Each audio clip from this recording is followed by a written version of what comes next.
When did you, I guess, make the switch where you're like, I actually want to make a career out of this?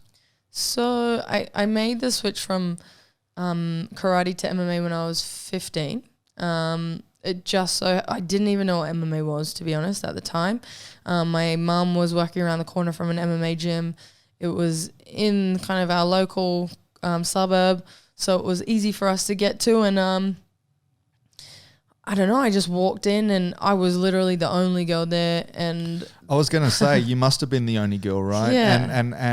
And I was going to ask on that, like, how was your mother about that? Like, was she as supportive there, like, you know, as you're doing karate and doing all these other sports where suddenly potentially you're walking into a gym now where you're the only girl and youngest. And then obviously when it comes, as you get more serious into the sparring and stuff like that, I mean, I guess your original sparring partners were guys, right? Yeah. Like, so you were getting punched around by guys rather than other girls your size and your strength. So I guess, yeah, how was your mother still supportive then, or was she kind of like, oh, maybe I've led her down the wrong path right now? Like, yeah. So the cool thing is that obviously my mum was wary. For sure, it's a full contact sport. You walk into the gym, everyone's sort of, I guess, kicking and punching each other and that kind of thing. But I nailed, like, her support probably and confidence probably just came from my original coach, Vincent Perry. He is probably the most, like, comfortable person you'll probably, like, even on your first meet, you'll feel comfortable meeting him, like, seeing his passion about the sport, but at the same time seeing his maturity in a sense that he was straight away like, I wouldn't let her fight unless I thought she was able to. I wouldn't, you know, like, just do that for the sake of my gym and just let her kind of compete so that we have another competitor. I would only let her fight if she was ready. I'll obviously, as she's at a 15-year-old age, I'll obviously keep a really good eye on her and ensure that she's obviously not kind of, I guess, getting creeped on. I'm assuming, like, thinking back then, I was assuming that maybe just looking after me in a more fatherly figure role, and that in itself and continuously throughout the 6 or 7 years I spent there, gave my mum so much more confidence, knowing that I was in good hands, no ego, no bullshit, just, you know, training martial arts, and I'm there to get better. And of course through that I obviously had more than just Vincent as a role model and as a like a supporter in that sense. I had a community that came out of it.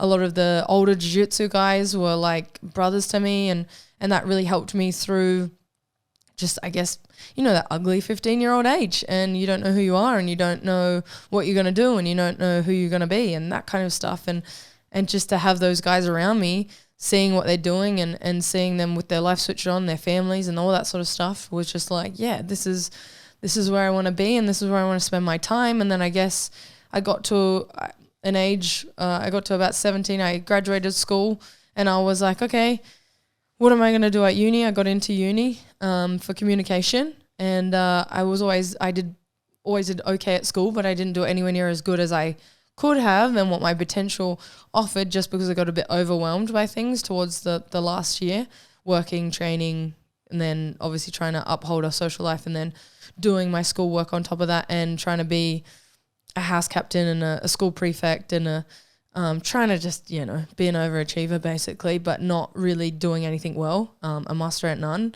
at the same time. And it's sort of I finished in a good spot still, as much as I didn't do as good as I could. I still got into university, but I still didn't really know what I wanted to do. I just chose communication because I was like, all right, I'll do that one. Like, I don't know, it's just what makes sense. Because I like to communicate. Yeah, because I'm a great communicator apparently, and I wasn't as well. Like, I was okay at public speaking, but I mean, I wasn't anywhere near as good at speaking as I am now and that kind of thing. And I wasn't as socially kind of aware as I am now, and I didn't have that many interactions with like a whole bunch of people, and I conversed with a whole bunch of people like I have now and traveled the world and that kind of thing. But so I, like, at the same time, I'm not a citizen, so I was like, man, that's a lot of money to fork out for something that you kind of like, meh, like, do I want to do this? Yeah. And so for that reason, I just I was at training one day. I mean, it had gotten to the point now I'm at training through my own choice. I'd taken a little bit of time off after graduating. Obviously I had formal and schoolies, but and that kind of thing, and just living my 17-year-old life. trying to figure things out and figure out what's next. And then obviously mum was like, okay, well, I'm not paying for your training anymore. You're an adult now. That can be your responsibility. If you want to go back, it's not just like a extracurricular kind of activity anymore. It's a hobby that you want to pursue, then that's on you. And I think that's the best way to do it, especially for martial arts, not forcing your kids into it and just making sure that they're choosing. And so therefore I was like, all right, well, it's really hard to catch the bus there. So I need to get myself a car. I need to get myself enough money to be paying for fees. I need to get myself enough money to be paying for gear and all that sort of stuff and doing the extra ins and outs. And I might as well start doing this jiu-jitsu thing a little bit more properly. Whereas I was sort of just doing jiu-jitsu for MMA and doing it as a hobby because I could only really train 2-3 times a week with school and working. And so I was like, okay, let's do this. And I did that and I was motivated to do that. And then once I went back to training, we had a guest coach, Mark Fior. He was there for Ben Alloway at the time, helping the guys out that were in the UFC, and he was taking a wrestling class, and I did one of the examples on me, and I think you could just see I have very good natural ability, I have very good natural talent, and I'm very good at picking things up quite quickly. And so he sort of just stood in front of me and was like, are you doing this as a hobby or are you doing this as a career? And I was like, I don't know, like nobody's ever asked me that. Also, women in the UFC, they're in Strikeforce and Invicta, but I didn't know that you could really have a career because that's a very small pool of people. And I guess just in that moment, I was just like, well, if I have enough motivation to come here every day, sort my shit out to make sure that I have enough time, sacrifice being around my friends and drinking and all that sort of stuff to go to training and to do these kind of things, and I love it here and it really ignites a massive fire in me, then why don't I just do this instead of uni? Like, why am I always searching? Because I guess that's the pressure you get from school. What are you going to study? What are you going to study? Who are you going to be? Are you going to be a lawyer or a doctor? Like, choose one of those two and hope for the best. And it's like, man, like, I don't love either of that. Like, and so you just got to find, I've always been extremely encouraged by my mom, and I'm super grateful for that just to do what you love. Don't spend your freaking life doing something that you don't like.